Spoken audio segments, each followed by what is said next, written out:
horseshoe is back. What's going on, Colts Nation? Welcome back to another episode of the Bring the Juice Colts podcast. I'm actually happy this week, man. The Colts actually won their first game of the season, went from 0-3 to now 1-3. Still, I think they're what, third now, still in the division, only behind Texans because of the fact of the divisional game. But don't worry, the Colts will have a chance to right that wrong here in 2 weeks anyway, so we'll see what happens there.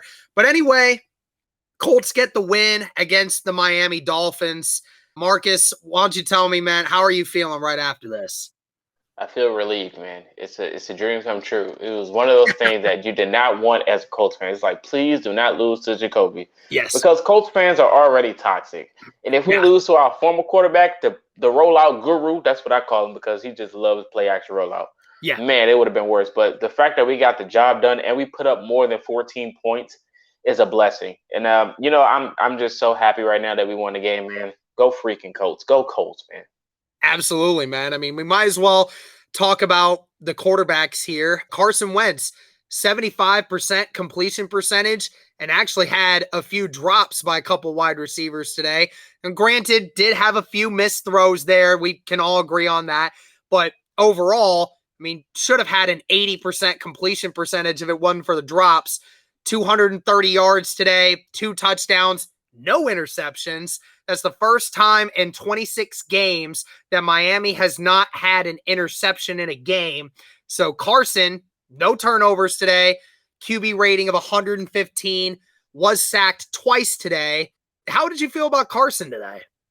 Carson played a really decent game. Of course, it could have been better, but that's pretty much any quarterback, especially a guy with no offensive line right now. Yes. But Carson Wentz had a very good game, in my opinion. Like I said, it could have been better. He kind of realized what he was missing, and that was Mo Ali freaking Cox. He threw him the ball. He had 2 touchdowns. The red zone target is alive. Bro, I was so excited when Mo Cox was finally getting something going in the red zone, man. Been saying it. Man.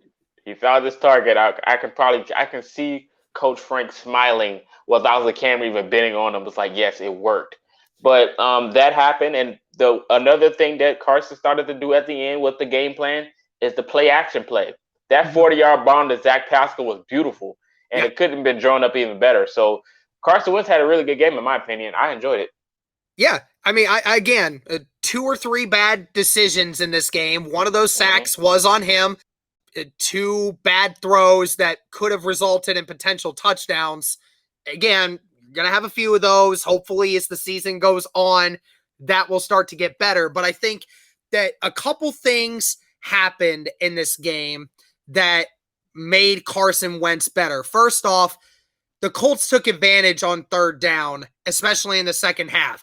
Miami is actually this season the worst team on third down at stopping teams on third down in the NFL, which was odd because, last year they were number 1 and this year they're dead last. So, especially late in the game on those big third downs, the Colts were able to convert on that.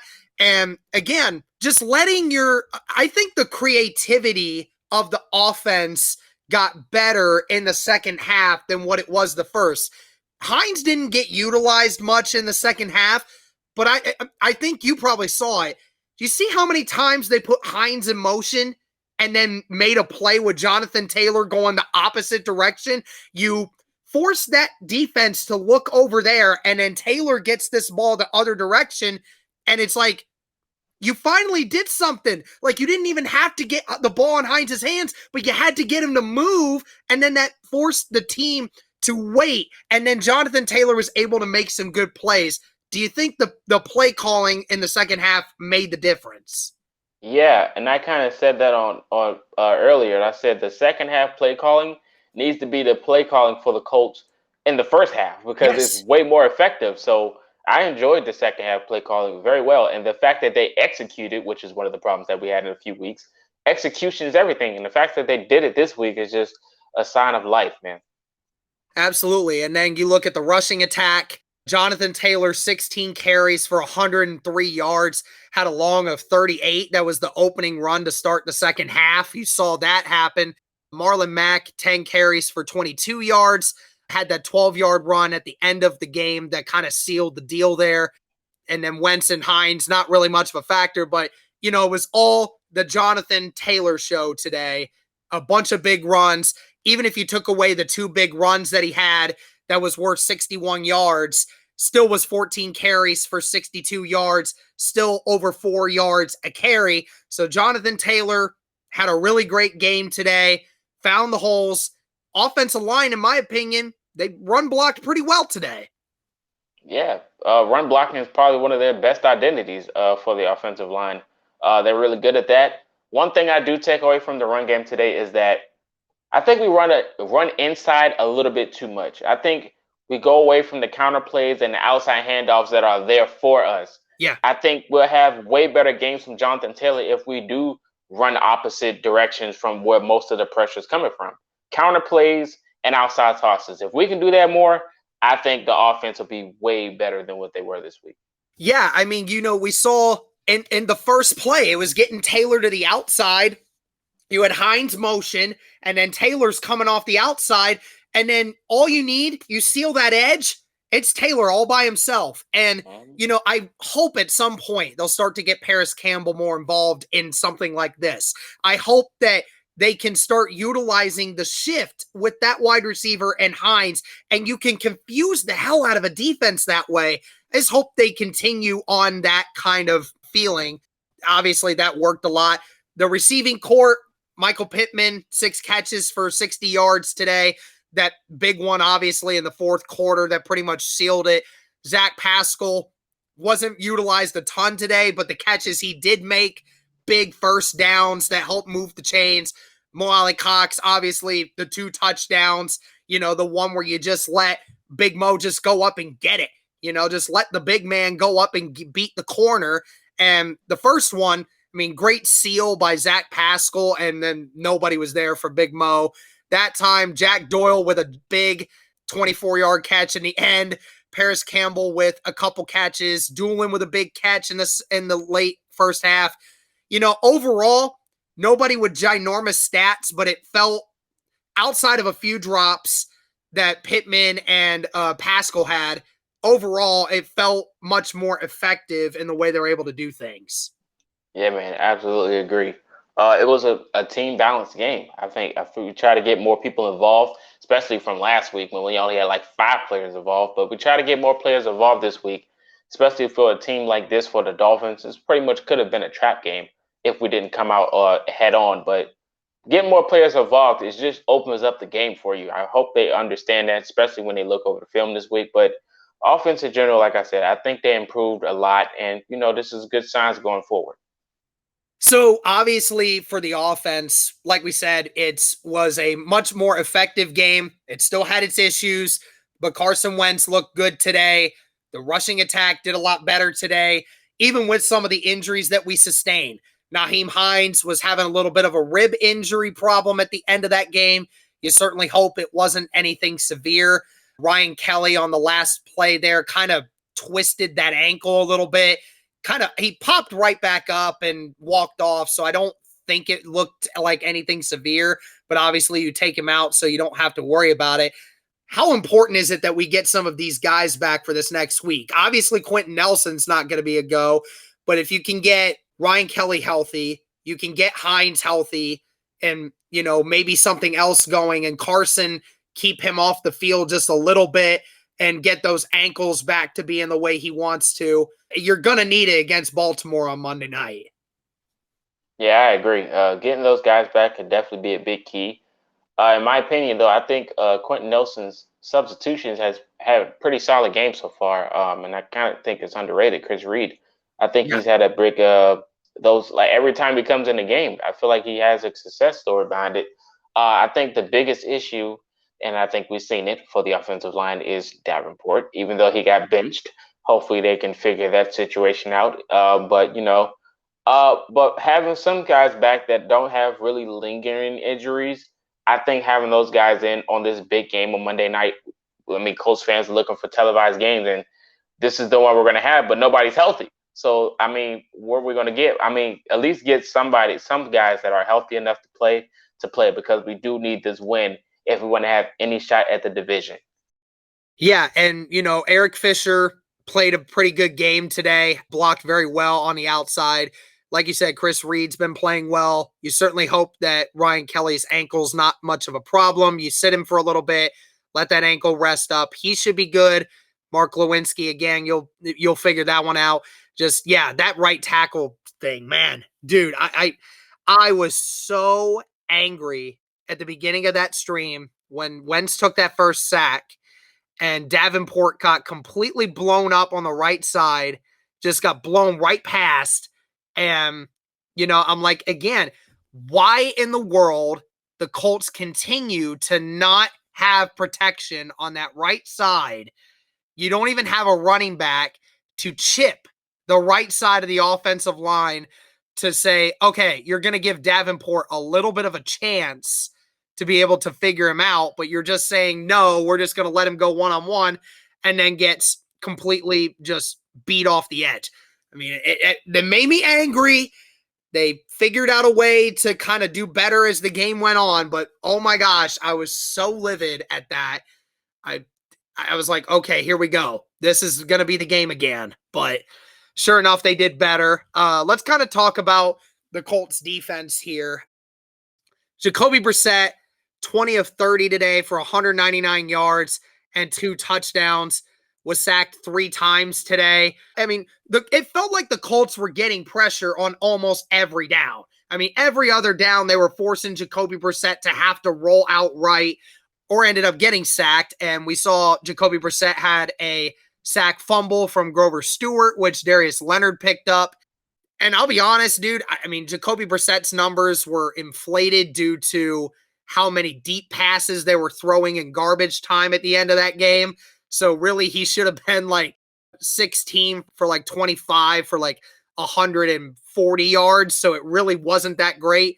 I mean, overall in the second half, I mean, outside of the first 5 drives, Indianapolis shut out their offense except for those last 2 drives where Miami was just throwing deep balls every time, and Devontae Parker just destroyed it. I mean, how impressed were you with them being able to handle that offense that they had? Thank you. That's all I can say for that pressure. Like, it's one of those things we've really been looking for. Grover Stewart, he put pressure on him. Tyquan Lewis, he pretty much jumped off the screen today, and that's one of those things you love to see. Teray had 2 sacks healthy. A healthy Teray, everyone questions how good he can be. I think he showed his potential today, but the defensive line putting pressure on Jacoby as we wished. They did a great job today. Like I said, Jacoby's a rollout guru, so him rolling out of the pocket definitely puts you on the edge of your chair every day because, like, oh my God, he's about to make something happen out of nothing.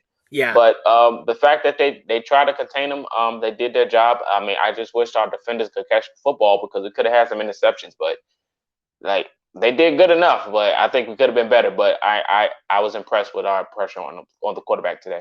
Yeah, you're right. I mean, how many times the Colts got the hand on the ball today, and that could have been an interception? Darius almost had one. Julian Blackmon almost had one.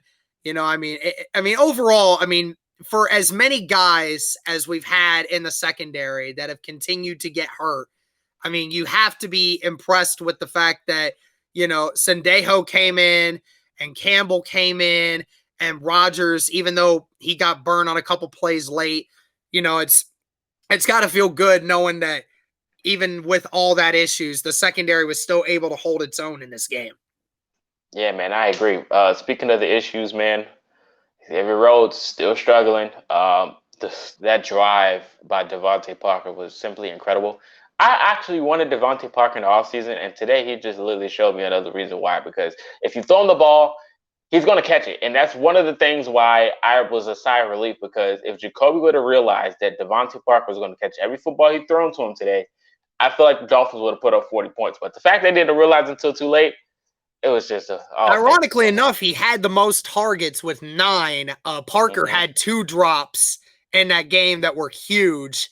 I mean, Parker, while had himself a good day, also kind of hurt the Dolphins as well with that many drops. But I mean, I think we all can agree here. I mean, the Colts did the one thing they were supposed to do today. that they should have, and that was stopping the run.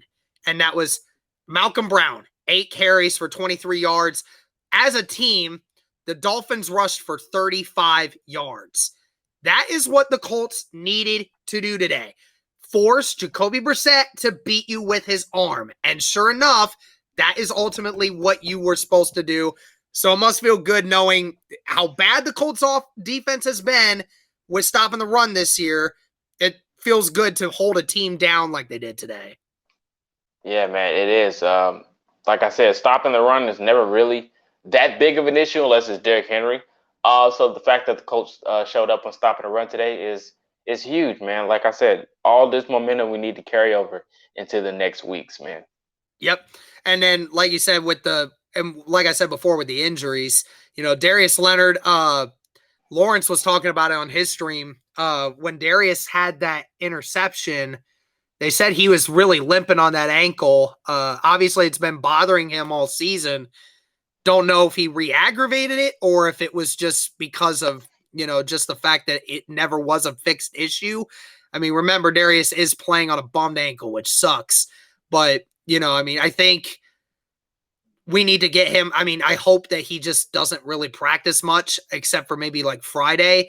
Like, give him most of the week off to, get off that ankle. So that way it's good for Monday, because again, you're going up against Lamar Jackson. You're going to need that ankle.